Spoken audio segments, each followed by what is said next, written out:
I think we're starting, right, Meg? We are starting. We have started. This is great. So we had Jared run all the way across the pond, connected the internet straight to Trevor Davies' uh, uh, laptop, and we are finally streaming. So unfortunately, our buddy Jared is going to be out this week, so it's going to be me, it's going to be Jared, it's going to be Meg. We're gonna have a good time. But yeah, so we apologize. It's a little late, but it's going to be fun, right, Meg? We really are Nervous. gonna have fun. It's gonna be great. Yeah. It's already great. Hello, everyone. It's all good.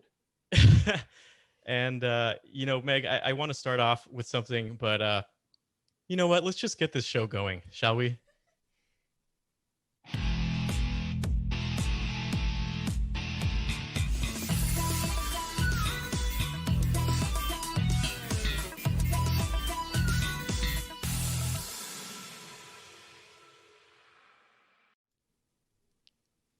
Hello, everyone, and welcome to Legends Lookback, a show brought to you by Utini, the show to listen to. Ah, man, while you're downloading your completely legitimate copy of Brink on LimeWire. And we're here, all things Legends, celebrating our rich EU history as well as diving into lesser-known Star Wars classics. I'm your host, Freddie C., and today I'm joined by the one, the only, Trevor Davy. How we doing, guys? It is 3 a.m. in the UK. That is, thank you so much for coming on the show today. I know Jared's out. He was unfortunately on the slopes with our boy Johnny Tsunami, and he's sitting this one out. But, it is what it is, and the show must go on. But he is here in spirit. Yeah, get well soon, Jared. Yeah, get well, buddy. Trevor, thanks for coming on. Such late notice. It was no worries. Kind of an emergency to get everyone here, but here we are, and I cannot wait to talk with you and actually get the listeners to hear a little bit about you and who you are. Yeah, let's do it. Yeah. So before we do that, Meg, how are you doing? Everything is fine. I'm good, guys. I'm good. Hello, everyone. I'm going to switch off of me quickly because technology, guys, is so fun. It's so fun. I love it. I'm so glad that you're here. Thank you for coming. Please enjoy the show. Yeah. So first of all, Meg, I wanted to mention this to everybody because I think it's amazing. So you've got a blurb on Into the Dark, don't you? I do. This was a total surprise to me.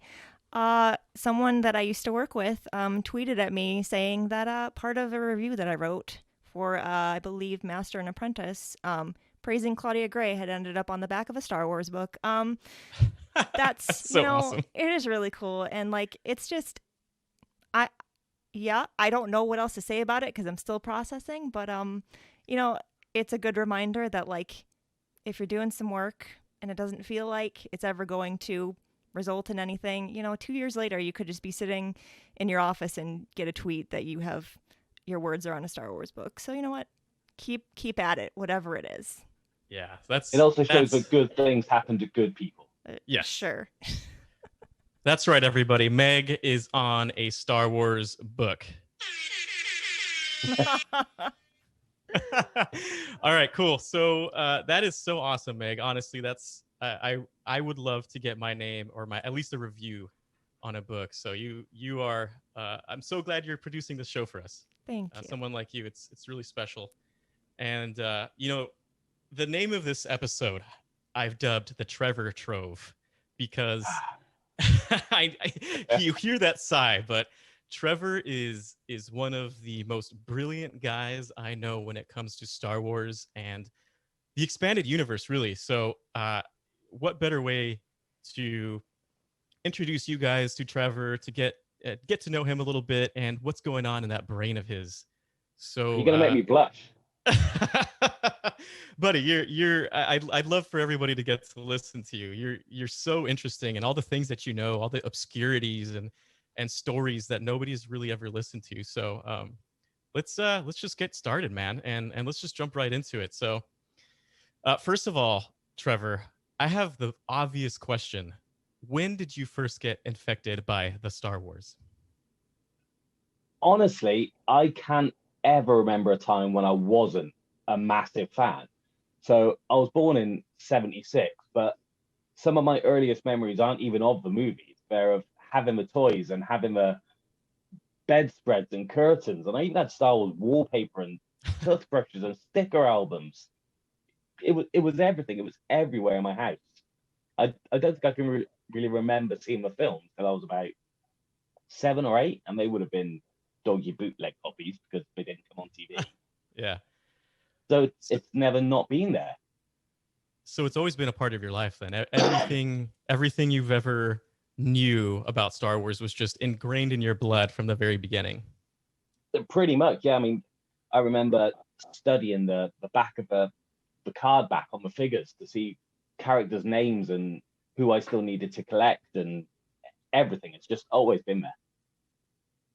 That's pretty cool, man. So there's a bathroom in Rancho Obi-Wan, and Steve Right. Sansweet, yeah, he's got the whole bathroom is all toiletries. You've got shower curtains, old things that you haven't seen in so long.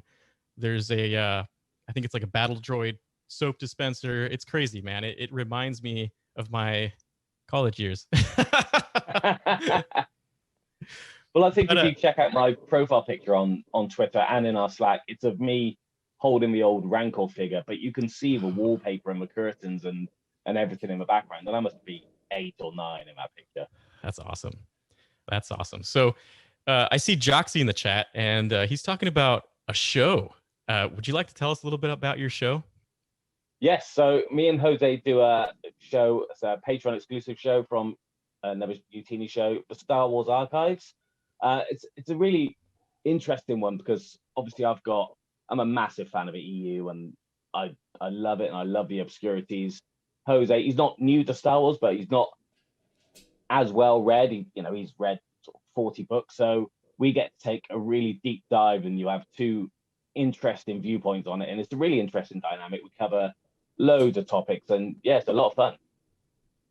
Yeah, that's pretty cool. I like the knowledge that you guys have, especially every time I read a Star Wars book, especially a Legend Star Wars book like True Set Bakura, you always have a source book for me to read, which is like as you move along through the book, you look at this source book and it gives you way more information about what you just read. And there's so much out there. It doesn't matter what you like, what your favorite book or comic is, who your favorite character is. There's something that you won't have read. yeah, and that's the crazy thing to me. So let's just start at True Set Bakura, because honestly, it's one of my favorite books. But just tell me what did you this guide that you created, right? Or not that you created, but all the information that you've seen of this. Where do you Yeah, find a lot of so this information? I sent you a thing the other day because I know it's your favorite book. So I sent you a document pointing you to a few little, they call them vignettes, anything that's in a source book, but it could just be a paragraph long, it could be a page. But the True Sepulchre source book has got all these little vignettes giving background history on the main characters, things that happen off screen between chapters, even paragraphs that within the novel, but then expanded in the source book with original text sort of either side. And it just really helps flesh it out. And then you tie in things like the galaxy-wide Newsnet broadcast that you get in the old Adventure Journal books from West End Games, but sort of give you news headlines of events that led into the events of a book as well. And it just really does, it expands that whole book. And that's the sort of thing about Star Wars that I've always loved. Yeah, especially with West End Games, they created so many different types of stories that I bet you a majority of even Star Wars fans have no idea exist, and a lot of those stories Most of the themselves. planets and aliens and everything that we take for granted comes from West End Games. Yeah. Yeah, no, that's true. You're right. So going based off of that, so Jedi Murphy has a question for us in Discord. And what Jedi Murphy's saying is, who is the best character who only makes one appearance? A ton of Legends is long, multi-book stories, so I'd like to hear you discuss some of the weirdos and wacky one-offs. All right, man, that's all you. So I think my favorite one-off book is probably Darth Maul Shadowhunter. Obviously, Darth Maul's in it. He's not a one-off. But the whole the whole book is essentially just a chase scene. There's a character called Lorne Pavan who ends up in possession of a holocron that somehow exposes Venimodian's involvement in certain nefarious dealings, and Sidious sends Maul to get it back, and he just chases him for half a book. And it doesn't end well for anybody, but it's a really great lead into episode 1 as well. And although you never see Lorne Pavan again, you do see his son turn up in the Coruscant Knights trilogy later on down the line. But as far as one-shot character goes, he's probably my favorite. Well, that's pretty interesting. I never even really thought about that. There's a lot of weirdos in Star Wars, right? We've got, and by weirdos, we've got you can think of any alien, right? The Rakata, is that the name? The Rakata? Yeah. Let's see, what other weird species that just show up randomly out of nowhere? We've got well, I was thinking of one the other day. I don't know if you've read it, Freddie. Crucible, the very last Legends book with the big Hero 3 in it. The sort of big bads of that book are the Kalumai. They're basically these massive head creatures with tiny little bodies and arms and legs who are also super intelligent. Yeah. But that novel was written by Troy Denning. It was one of the last Legends novels to come out. He invented that species for a West End Games source book. It came out in 1989, and they were never used. They've got this big entry in the source book, and they've never sort of been picked up. And I think he just wanted to go out with a bang. That's pretty amazing. So, I mean, I Crucible's on my list of to do. Surprisingly, I'm still stuck on reading True Set Bakura like at least 16 times. But but you know, the amount of characters for those who don't know, I'm pretty sure there's not many people that don't know, but True Set Bakura was one of my first books when I entered the Star Wars EU realm, and it's a story about lizard aliens, right? And it's almost sci-fi meets fantasy, which it leans more heavily on the sci-fi side in my opinion, but it brings in, it was like my first entrance into the weirdos, right? Because there are definitely some strange characters in Star Wars, and that one that you just mentioned, Crucible, I've never even heard of that, and that's my bad. Really? That was surprisingly the last big release. You know, it's the swan song of Luke, Han, and Leia in the EU in Legends. And you know, I think part of me doesn't want to read it because I feel like if I ever do read that book, it's the end of Legends, and yeah. But I have to get to that. So Jared actually left a good question in the chat as well. He's asking, what is the earliest appearance of the Jedi Code? And he said he was surprised to see it in Dark Apprentice, which was from '93. Who came up with it? Now, I don't know who wrote it specifically. I know that it shows up in Heir to the Empire, the first Thrawn book, but only sort of the first line. Luke says to himself a few times, "There is no emotion, there is only peace." And the whole thing itself turns up again, West End Games, the second edition of the Star Wars source book from '94, which is after Jedi Apprentice. But somewhere in there, somebody obviously sat down and decided to flesh out. Maybe Zahn had wrote that first refrain for Heir to the Empire, and it had been fleshed out. I think the code itself had been discussed. But as to who came up with it, I'm not entirely sure. That's so interesting. It's amazing that West End Games just seems to permeate through Star Wars. And, you know, in my opinion, those who do really love Legends and stick with Legends, kind of like, you know, people like yourself, me and Jared, you know, West End Games has a lot to do with Legends, and they created a lot of content. So, you know, you keep bringing it up in everything we talk about, and I think that itself is something to lend to West End and the amount of content that they've created. So, you know, who is West End? Those who don't know, who is West End? It's basically a role-playing game that started in the late '80s, so sort of in the dark times. I think the first source book came out in '87, so you're still talking 4 years after Return of the Jedi. But then when the book started coming out with Heir to the Empire, all the authors that were invited to write for, well, Bantam at the time, instead of trying to think up new ships or new planets, they basically already had this whole catalogue of creatures and locations where they could just choose from. Yeah. And some of the people who went on to write for Bantam and Star Wars had worked for West End Games, so they just kind of took it with them. Wow, that makes sense, man. That's interesting. So they did have, eventually they did get a license from Lucas, right, to create all that content.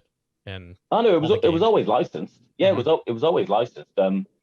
Even in the late 80s, nobody thought there'd be any more books or any more movies.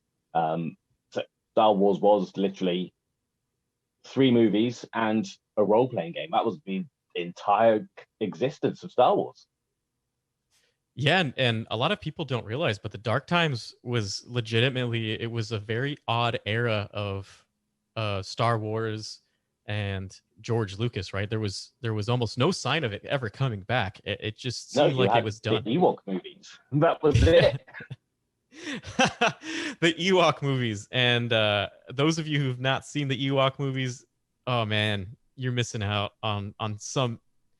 I'm not saying it's the greatest Star Wars that you'll ever see, but it's the most historic you've ever seen. Meg, have you seen the Ewok films at all? I haven't. I don't know if I should. I'll go off of both of your recommendations. Everybody should. Well, that's what they said about the holiday special, and then I watched it sober, so no, nobody should watch that. So I have to admit, man, this is kind of one of those things that you're just like, oh yeah, Jared, I definitely grew up with the special editions, but I have to be honest, my exposure to Star Wars was the Ewok films. That was really, yeah, that was it. And it's so funny because it was in the back of my mind, and I never knew that I saw it until I watched it, and I was like, oh my goodness, this is what got me into Star Wars. Well, it's funny you mentioned the special editions. I saw something on Twitter the other day that made me feel incredibly old. That it basically said it was 24 years ago that the special editions were released, and it had been 20 years since the original release of A New Hope at that point. Yeah, or some numbers like that. And I remember going to see the special edition in the cinemas because obviously I was too young to see the originals. But even then, they'd started taking bits from the books, like with Coruscant at the end of Return of the Jedi and bits like that. So they'd already really started using all these other inventions that had just come from a book. How helpful do you think the special editions were to Legends? It definitely brought Star Wars back into the mainstream. And again, a lot of the reason for the special editions was to see if there was still interest, but also to kind of see where the technology was at. So George could then make a decision about whether to make the prequels or not. And obviously they made a shit ton of money, and it all worked out well. It's crazy to me that the special editions were the catalyst to getting a whole different era, a generation of kids into Star Wars. I think, honestly, if it wasn't for those special editions, I don't know if I would have kept up my love for Star Wars. I don't know if I would have grabbed those books, to get myself back into the EU. And I have to admit, Legends books themselves, just the EU in itself was enough to keep me involved and consumed with Star Wars between the eras that it was just nothingness, right? It was just the special editions, and then you had Episode 1, and I don't know if the beginning of sort of Legends and the expanded universe as we know it. So you guys were talking about the Glove of Darth Vader series and book on your show a couple of weeks back, and when you think about when that was released, you had the Jedi Prince series being released at kind of the same time as Dark Empire and the Thrawn trilogy, and all three were kind of written in isolation by themselves. There was no unity amongst the expanded universe. You had these three completely different takes on it. Yeah, it's incredible how it became what it became in the first place. It's true. It's interesting that like people like Leland Chi and Pablo Hidalgo, the ones that were just the holocron of Lucas, and them realizing that if we keep this continuity going, right, and for instance in Jedi Search, the amount of continuity that it mentions in the first few chapters and the events that have happened before is you can really see it in that book. There's no doubt. If you go back a little further, back into like Splinter of the Mind's Eye, it's just the Wild West of Star Wars. And I think that's what grabbed me as a reader. I used to be a big fan of Stephen King and Terry Pratchett, and even when Stephen King has books in his own universe set in the same time, they don't have that connectivity that, after having read, the first adult novels in the Thrawn trilogy that had ever really come out of Star Wars, and then follow that up with the Jedi Academy trilogy, where they straight away say, this is 2 years after. Those things that you read about definitely happened. This is how they impacted the galaxy at large, and this is what our characters did next. I was hooked. Yeah, that's amazing. So which one of those early Legends books are your favorite? Of the early ones, yeah, we're talking it's probably going to be the Thrawn trilogy. I mean, It has to be, because it's up there and it still stood the test of time. Absolutely. I mean, if you think about it, the fact that Zahn created the Thrawn legend or the Thrawn legacy in canon was a sure sign that book definitely killed it. Yeah, absolutely. And there's still people who say it's their favorite book of all time, even with all these other hundreds of books. So you can't argue with that. Yeah, that's pretty true. So we've got actually a pretty good question by one Nia L in the chat here. And so she's saying, what top 3 books would you recommend for women starting Legends? Meg, you can hop in on this one too. Now, one of my favorites. So years and years ago, I was going out with an Australian girl. I was with her for about 5-6 years, and she'd read the occasional Star Wars book, and she read Tatooine Ghost, and she really connected with that novel. And it's about Leia going back to Tatooine and finding out more about her grandmother. And she thought, as a book, that the story was just incredible and gripping and compelling. So I'd probably recommend that one. Yeah, Tatooine's Ghost is pretty good. I have a couple of them in the back, so maybe we'll have some sort of little thing for a fan maybe one of these days. We'll have to talk about that. But yeah, what do you think of Courtship of Princess Leia? I think that's a pretty good one too.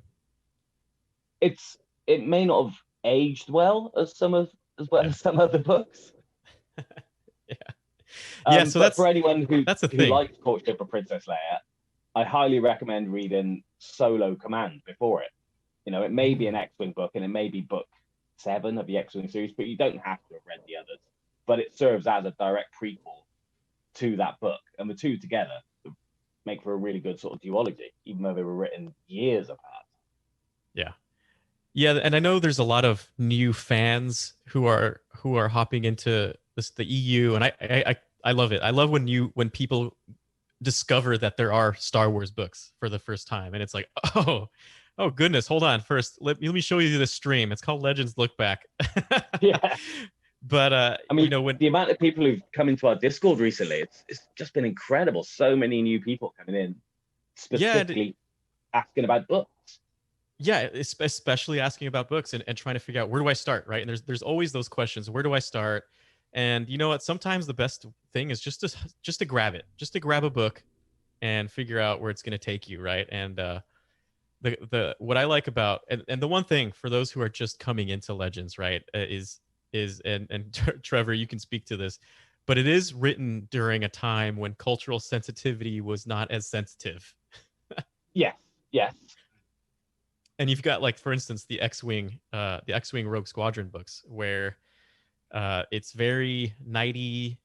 Imagine Top Gun and Baywatch in the 90s. That's what it feels like to me. Yeah, there is a lot of that, but with some incredibly written action sequences. Completely. And even during the time, the thing that I love about George is he always tried to instill some sort of equality, right? And you can see it in his books. It's almost like the morals and the mythologies of our time, right, are instilled in these books. For instance, you've got, what is it, that planet where Han Solo lands and everyone's a slave, and they're all working for this feeling, for the huts, right? Elysia. Yep, Elysia, and and you find, you get people like Charlie on the show, or even Meg. You've read a lot of things with strong women characters, but it's hard to really, you've got to remember when these were written and just accept it for what it is ultimately. Yes, but I mean the Han Solo trilogy, I think that actually does have a really strong female character in Bria Theron. But as you go through the years of Legends, you've got people like Kiera Holt from a Knight Errant trilogy. You've got Mara Jade in her own right. George Lucas started the movies with a strong female character in Princess Leia, and it's always been a massive part of Star Wars. Yeah, that's really true. So speaking of females and female characters in Star Wars, who is your, besides Leia, because I feel like it's so obvious if we go with Leia, who is your number one and why? I'm in the middle of a new Jedi Order read through, which I haven't done in years. And Jaina's really standing out, Jaina Solo. She's obviously so strong, and she's so committed to what she wants to be with regards to her role in Rogue Squadron, while not letting it affect her role as a Jedi. And I've just got to the book where, spoiler warnings for 20-year-old books here, where she's temporarily blinded. And the grit and determination that she's written with in that book, it's incredible. Yeah, that's pretty awesome. That's one of my, I'm starting to get more into that series as I dive into Legends again. There was a time when I was reading I don't know if Jared's gonna like me saying this, but I was reading a lot of canon books. I was trying to get a vibe of what this new Star Wars was going to be about, and it is different. There's no doubt about that. But it is different. It's still incredible. I think Legends, now we have more movies than we had when a lot of Legends was written. A lot of it was written before even the prequels. I think it went to some really weird places, as lots of other authors had their own take on what Star Wars could be and should be. But with the prequels coming along, the saga of Anakin Skywalker was obviously solidified, what the nature of the Force is. We had a bit more information about. So I think what we get these days are almost a purer Star Wars story than maybe what we got in Legends, if that makes sense. Yeah, so we're getting a lot of good communication going on in the chat here. So Razor's Edge, another good Leia focus book. Yes. Yeah, absolutely. Talk about Razor's Edge a bit. That's a pretty interesting era of Star Wars. It's almost like it was almost a transition, I believe. It was meant to be a trilogy. So you had Razor's Edge, Honor Among Thieves, and then Heir to the Jedi, which became the first canon book. And you know what? A canon can have that one. Yeah, Meg, have you read that one yet? Which one? Heir to the Jedi. We're not talking about that book. I refuse. No.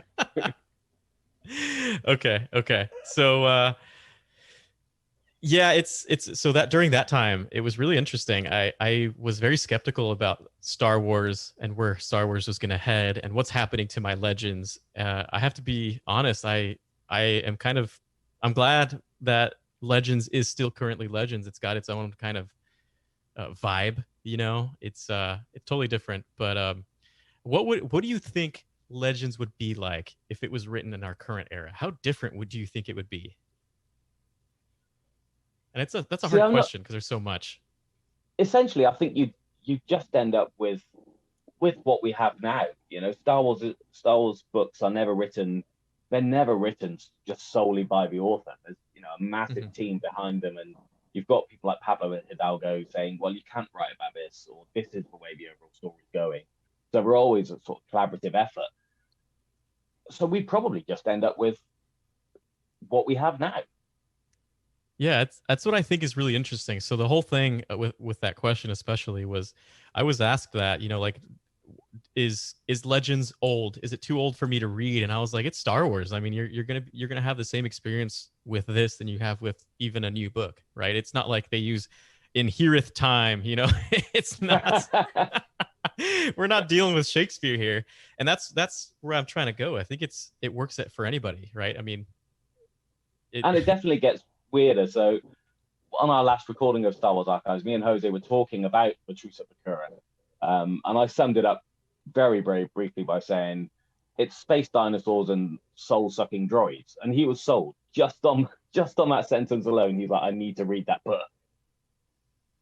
That's awesome. That's so cool. So comics, right? Comics are very important to Star Wars, and absolutely. And especially Legends, which I feel like we don't really talk about comics that often. And that might be something we'll tackle later on. But let's go through some comics. You've got your favorite trilogy, right? And now let's go with comics. What would you say your favorite is in the comic realm? Now, for me, it's anything written by John Ostrander. I know John Jackson Miller, who did Knights of the Old Republic, which is incredible, and he did a few other bits and pieces as well. But the original sort of Clone Wars Dark Horse series, everything filled in from episode 2 to episode 3, I think are some of the finest Star Wars comics that have ever been written. Yeah, I would agree with you completely. And the one thing I love about not just those comics, but even John Jackson Miller's comics is the things you want to see in a book, right? They always talk about certain ships in a book. They always talk about planets and aliens, but in comic books, you actually get to see it. And honestly, the amount of information that just comes from comics and the visuals and the creations is amazing to me. Yeah, and some of the original characters that they kind of developed through those arcs as well. Well, especially with Knights of the Old Republic. And then the sort of flip side of that is the other one that really stands out to me is the Dark Time series, set just after episode 3, when, again, didn't know there was going to be any movies, if they had to deal with post-Order 66 and the Jedi Purge. And again, it's just, that's, again, some of the best Star Wars comics. The art in those is absolutely incredible. I want to dive more into that. I would say that I haven't really dug too far into that series, but go ahead and tell the audience just a little bit more, because I've been reading about it and it's fairly interesting. Well, they kind of spun out of the last few episodes of the Republic series as well. And there's 5 arcs, and it's all about a Jedi who kind of really has to go to ground and how he's going to live in this new galaxy, because I don't know, Order 66 and the Rise of an Empire, it's quite a galaxy shattering change of scene, and it really deals with that. Plus you have a load of returning characters from the Clone Wars comics as well, and yeah, it's just really top-notch writing. Yeah, so Order 66 is definitely one of the we always wonder why there's only a couple Jedi left in the world, right? And we hear about the Clone Wars and everything, and we actually get to see that come to light. But I just think that the visuals that you see during Order 66, I mean, if you were hurt watching it on the film, I mean, seeing it in a comic book and reading about it is just as bad. But it's such an important it's such an important history in Star Wars. And when was, I mean, the Jedi Purge, when did that really start coming about? When that become an idea? The idea of it, or the actual sort of execution? I mean, if you go back to the original A New Hope, they talk about there being no more Jedi left and Vader having killed all of them. And that's actually mentioned in a couple of the really old Marvel comics from the early 80s, when they had nothing to work with at all. And the Return of the Jedi novelization talks about it as well. And even in that book from 1983, we find out about Obi-Wan and Anakin fighting on a lava planet and it not going well. So the seeds have always been there. But there's certain things that the authors were never allowed to touch. They weren't really allowed to touch the Clone Wars. They weren't allowed to touch what we didn't know about Order 66. Yeah, so, George Lucas didn't want anybody writing about his playground. Yeah, exactly. He knew, even back then, exactly how the story was going to go, or the broad strokes of it, at least. So until he actually decided to make the prequels, everyone they knew there were no Jedi left. They knew that Darth Vader hunted them down. They didn't really know many more specifics than that. Yeah, and it was such an interesting thing to, especially as a kid or an adult, however old you were when you dug into these books, to see on screen, the Clone Wars and the Jedis, and seeing all the different things that you just imagined in your head on screen was pretty amazing. But going back to Marvel, Marvel was pretty important at the very beginning by keeping a lot of that fan base active, right? So what were some of the first Marvel comics that I guess really, so we've got Splinter of the Mind's Eye, right? In terms of books. Yeah. What was it on the Marvel side? Because they were working with Marvel, right?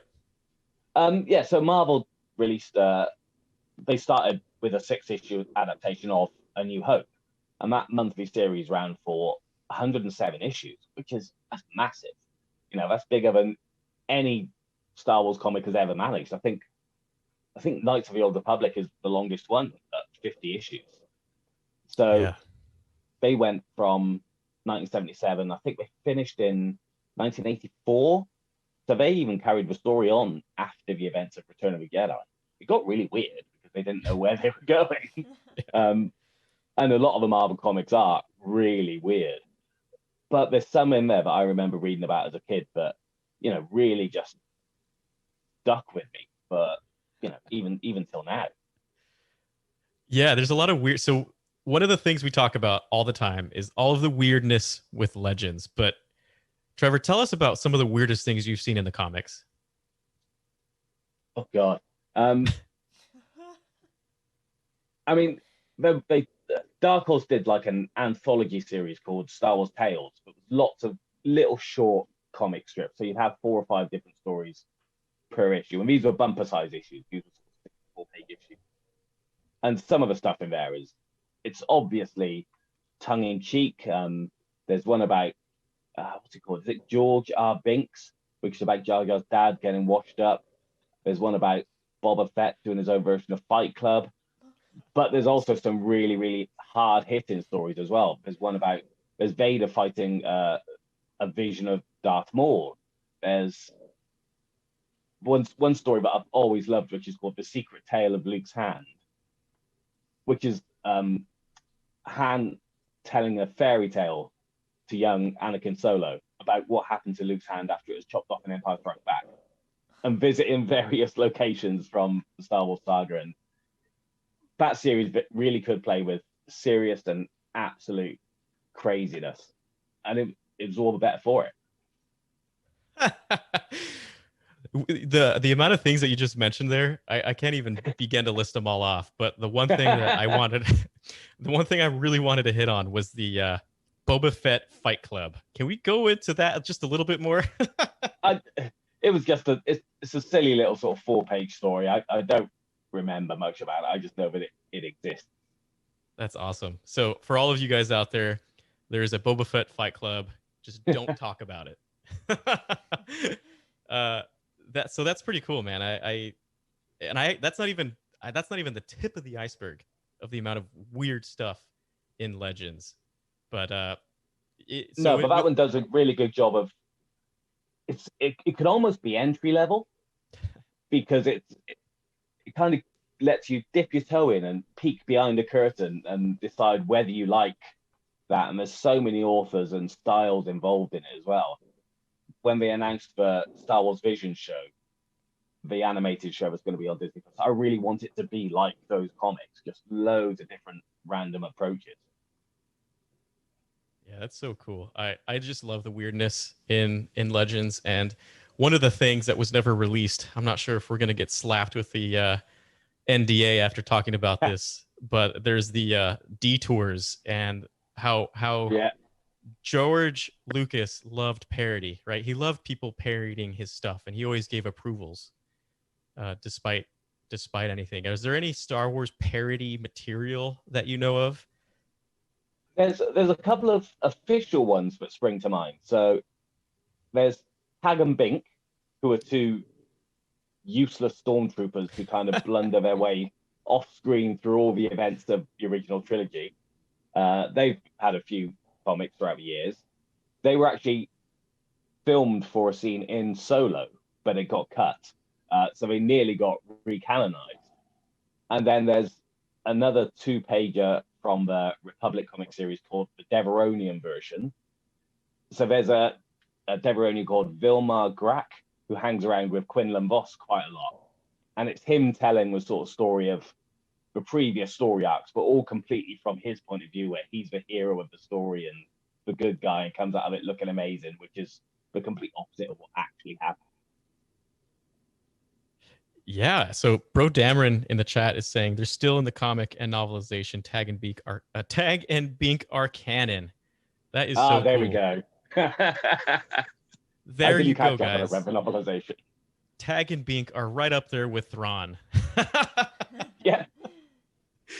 That's cool, man. So that's I like to show a lot of people Tag and Bink because it is funny.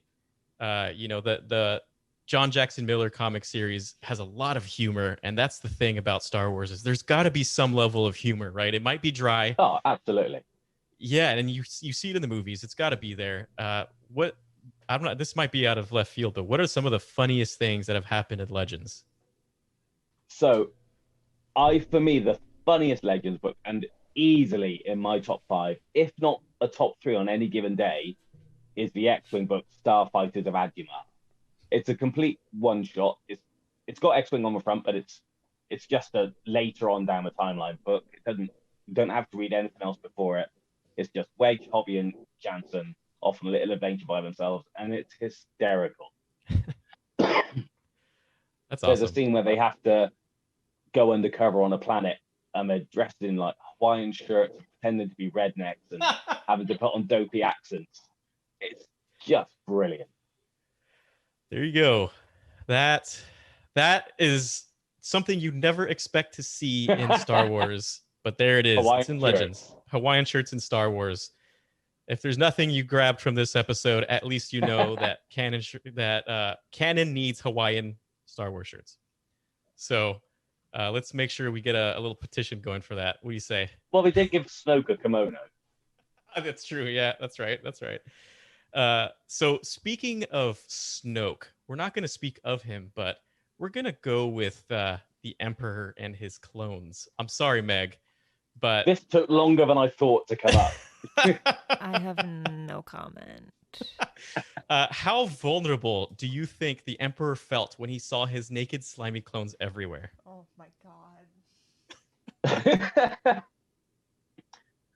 I mean, I can go one better. For anyone who's read the Dark Empire series, but hasn't read the Crimson Empire series, you actually find out that it was one of the Emperor's loyal royal guards who killed all his spare clones to stop him coming back. Wow. So he could take control of the Empire, but just didn't do it good enough. Yeah, it feels like even through the Disney movies, right? We've got a lot of digging into Legends because there's still a lot of good content there, right? And you see it in Mandalorian. I'm not 100% sure if those scout troopers were Tag and Bink. They definitely had the vibe. I saw rumors, but they might have been. Yeah. So what influence has besides Thrawn and besides all the obvious things, what influence has Legends had in current Star Wars? Let's just go with the screen stuff for the moment. I mean, the movies I'm not sure they could have been more of a detour from what we had in that similar time period in Legends, which to me it's a good thing. You've got two completely kind of polar opposite universes. You can't really, apart from a resurrected Emperor, there's not a lot that you could pick from Legends and say that they use that as a story point because of obviously what happened with Luke and Rey and the lack of solo children. Yeah. But I can't knock Luke's journey in the sequel trilogy, just as I can't knock him in the Legends trilogy. I'm sure we would have all loved to see Luke having a academy and being happily married with his own child and having reestablished the Jedi Order. But the sequel trilogy also makes sense too.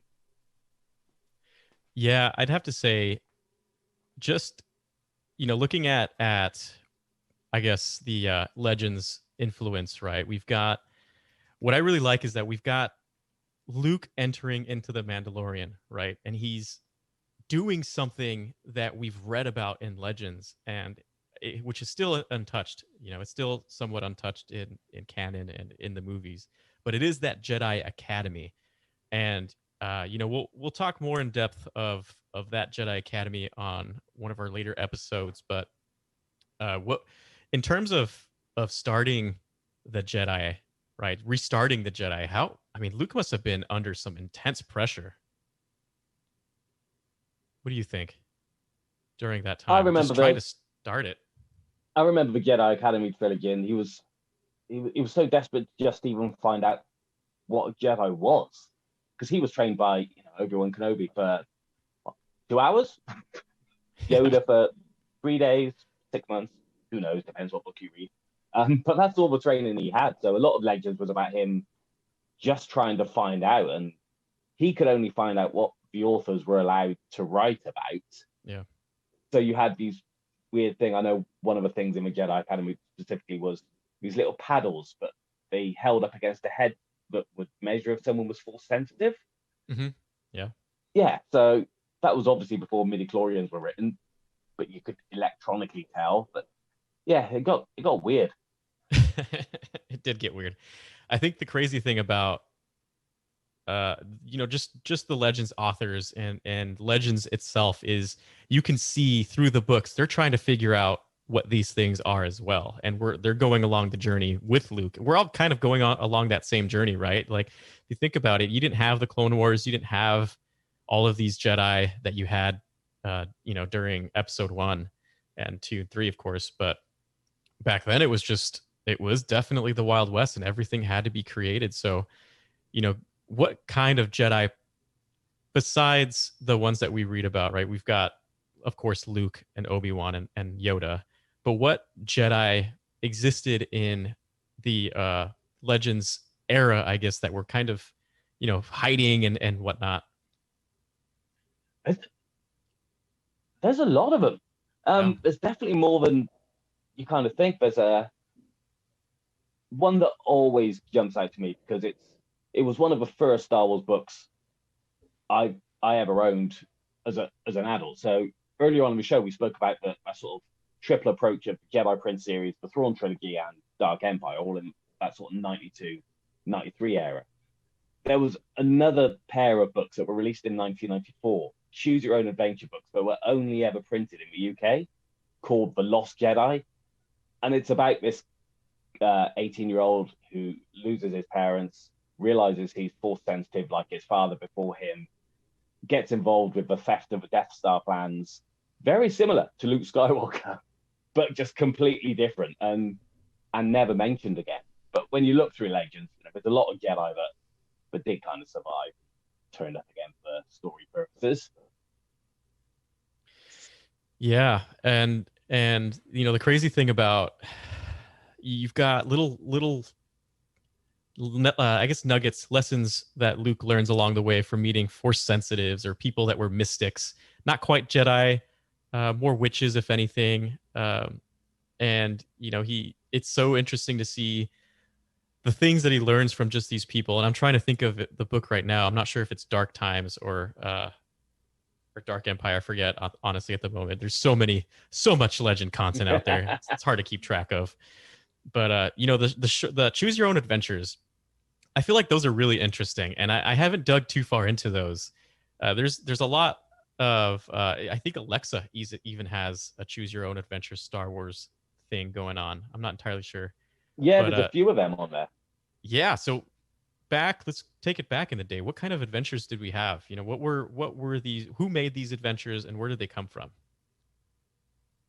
I mean, the two I've just talked about, they were published by a company called Box Tree, and like I said, they've never sort of been referenced again. They were just a really random thing when I think there was a while where they just let people write Star Wars and not really thought about any continuity until Heir to the Empire kicked, and they were like, that works. That's what we should go with. Yeah. But even in that book, we were talking about Luke establishing the Jedi Order, and one of the things he's really looking for when he meets Sebaoth is, what does it mean to be a Jedi? They do that thing where they're asked to give judgment on a village dispute, and that's how little they knew about what it meant to be a Jedi. Yeah, and there's a lot of continuity, not even continuity. There's been a lot of retcons in even some of the source books, right? You've got I'm thinking Lars was who was he? The brother of Obi-Wan of Ben Kenobi? Or the That's that was in the original Return of a Jedi novelization. Yeah, that's right. So right off the bat, you've got retconning going on just in the OT series itself. But Oh yeah, and what were by the some of time the you've biggest had, ones? oh, a lot of the time it was just putting characters in places that they were never designed to be. Yeah. Man, I can't think of any massive retcons off the top of my head. Yeah. What was the thing that they thought? Oh, here's one. So the Jedi Prince series, when at the end of book 6, Han and Leia are about to get married, and then the next book that kind of happens chronologically, they're not married, but they will be married by the time Thrawn trilogy starts. And the authors kind of said, well, book 7, if we wrote it, the Empire was going to interrupt the wedding and they wouldn't have got married. So then their actual wedding can still exist. So weird things like that have always happened throughout Star Wars literature. Yeah. I would say the entire Splinter of the Mind's Eye has been retconned. Yeah. Was that does it happen in the book that is it Luke or Leia is possessed by the spirit of Obi-Wan Kenobi? Or was that the retcon? Goodness, I think that might I have been think the that retcon. might be the retcon, yes. Yeah. Let's see. You've got Luke, who can swim really well, being from a desert planet. But only in that book. Yeah, only in that book. Only in that book. Leia, who cannot swim for whatever reason. But yeah, that was an interesting time in history. So I can't imagine what it would have been like to see Star Wars and then read Splinter of the Mind's Eye. Yeah. And I'm really glad that they did not go that route. Absolutely. I'm very, very happy we had Empire Strikes Back instead. Yeah. Empire Strikes Back is definitely a lot of people's favorites. And I would say, in terms of books, what would you rate? So, first of all, what's your favorite Star Wars movie out of the original? I'd have to go with A New Hope, just You know, because it was the first one. It set everything up for me. It's got its flaws. It may look slightly dated now, but to me, it's a perfect movie. it really is. So, what's your New Hope in Legends besides Thrawn, besides the whole trilogy?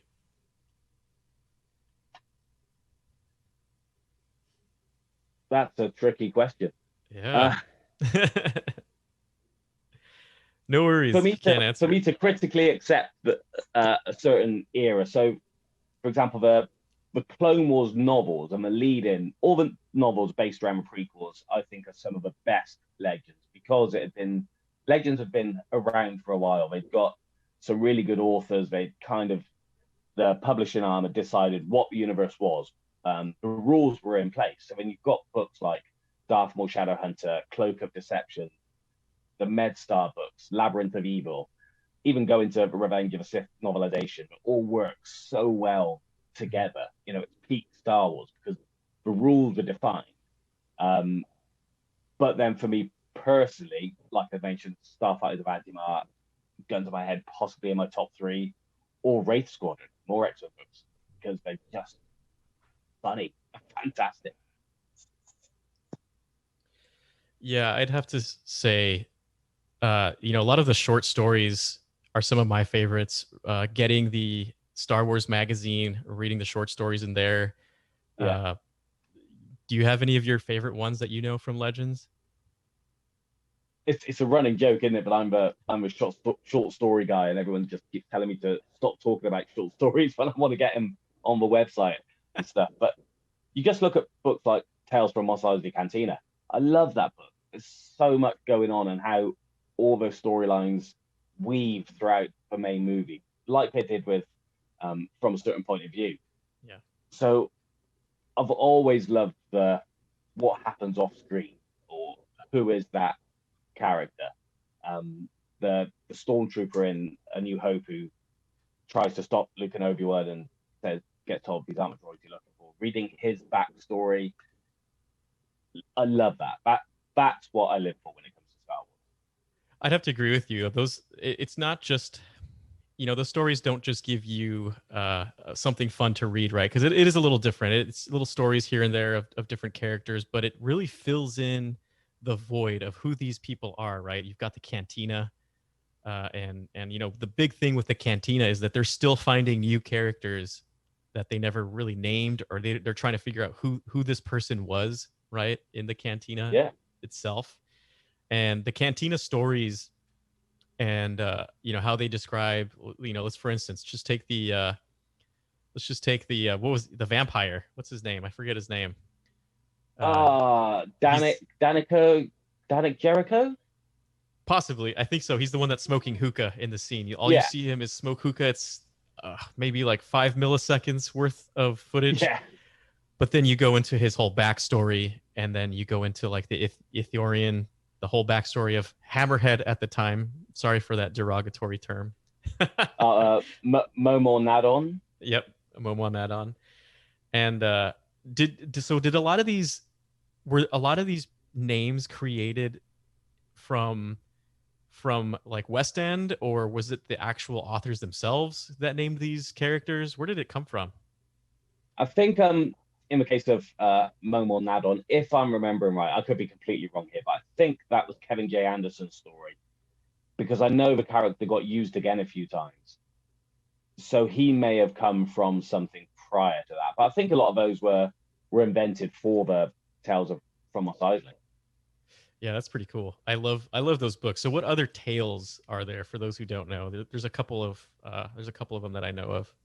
Yeah, so you've got the three sort of movie ones: Tales from Mos Eisley, Tales of a Bounty Hunters, Tales from Jabba's Palace. But Legends also had Tales from the Empire and Tales from the New Republic, which just printed stories from the old Western Games Adventure Journal. But one of my favorites of theirs is Timothy Zahn and Michael Stackpole teamed up to write Side Trip, which is about Grand Admiral Thrawn disguising himself as Jodo Kast, who in turn was a Boba Fett wannabe with similar Mandalorian armor, but teaming up with Corran Horn while he still worked for Corsac on Corellia, and working with his dad, Hal Horn, who was dead by the time of Rogue Squadron book starts.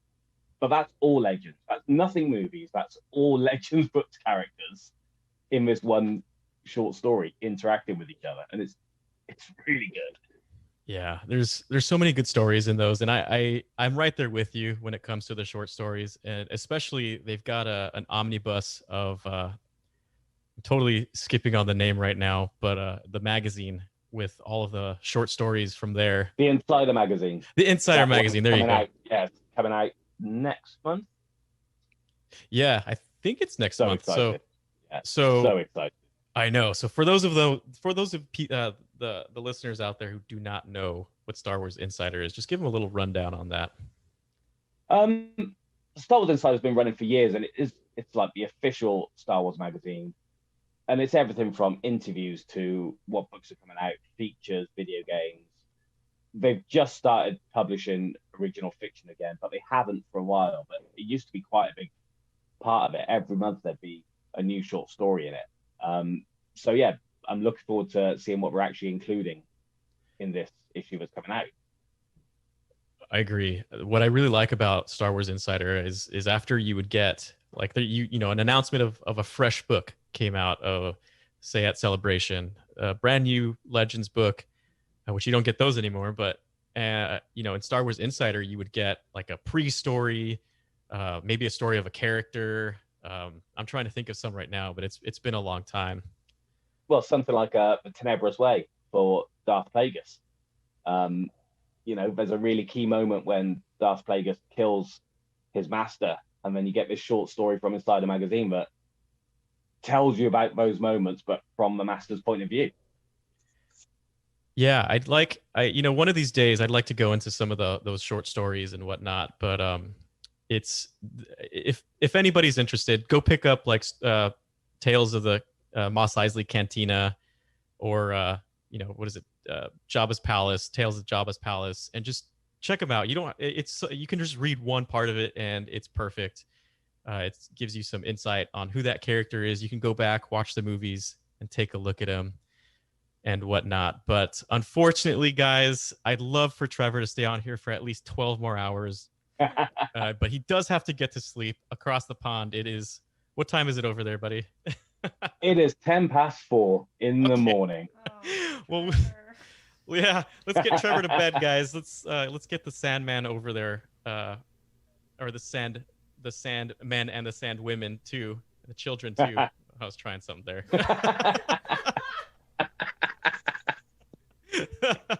But that's all the time we've got today. No live show next week, but after that we'll start our Jedi Academy roundtable, where Luke walks on lava, Leia is a bad mom, and Han Solo gets chased by glowing drug spiders. And don't forget the blob races. And the blob races. It's going to be a good time. I can't wait to get to it. Thanks for joining us for Legends Look Back. Thanks to Meg, our producer. Without her, this show would not go on. And Nathan, our video editor, for just putting on so much work into the show. Guys, we appreciate you so much. And especially thank you guys, all the Patreons out there. You can get in behind the scenes at Utini with access to lots of bonus shows, including Meg's new show, Calf Faves, Bounty Hunt, Light Speed Skipping, and Star Wars Archives, and so much more.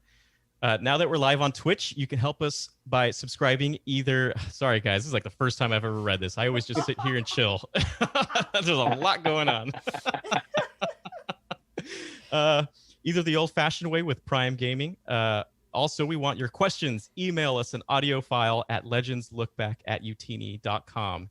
Leave us a voicemail at 508-686-1158. Send us messages on Twitter. You can find us at legendslookback.com. You can find our homeboy Jared at Jared Q Mays. I'm at Wake Up Freddy. Meg? At Meg Dowell. Trevor, where can we find you, buddy? I'm at Davy Todd. At Davy Todd. We're also on YouTube, Discord. Look for us. We're all out there. All of us are out there all the time.